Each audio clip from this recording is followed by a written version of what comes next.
Hey guys, welcome back. So let's take a look at the wedges, and these are rendered tests, so it helps even better to see the result. Now the var stiffness off is this option. So if we go to the whitewater,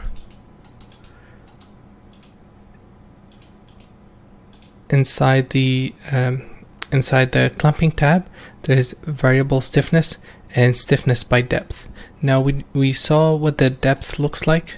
It's basically as it gets deeper inside the volume, the value is lower. So it's white when the point is away, and it's away from the volume, and it's basically a spray, and it's black when it's bubble inside the volume. So that's what the current depth information is.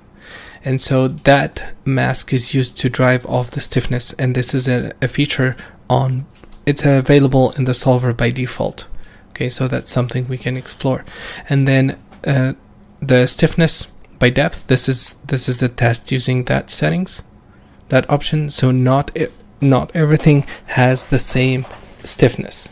Okay, and then the technique that we were implementing is this one. So we wanted to change the stiffness by age, and in this example the age is mapped between 0.5 and 1.5. so basically after a quarter of living and a quarter before it dies, that's where the stiffness is going to change. Okay, and in this example the stiffness goes from 1 to 0.005. you can see the result here, and this test is using the velocity. So like we did the preview with the colors, we're using the magnitude of the velocity to drive off the stiffness.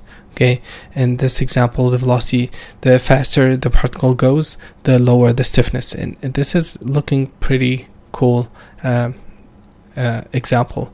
And you can see the results are very different. I wouldn't say there's one, maybe this one needs a bit more tweaking, but all these three are actually pretty good. This one is my personal favorite, but again, it's all visual, so you get all kinds of options, and you can use whichever you would like to use. Cool, so let's take a look at one more test.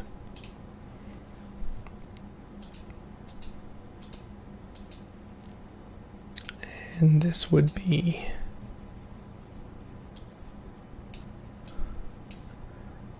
okay. So this is the second test. Let me pause this, and like we have the depth of the particles, we can always use that to drive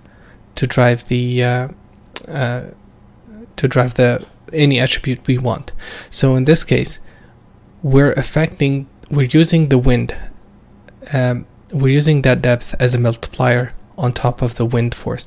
So if we look here, you can see, for example, this clump is not going to get affected the same way.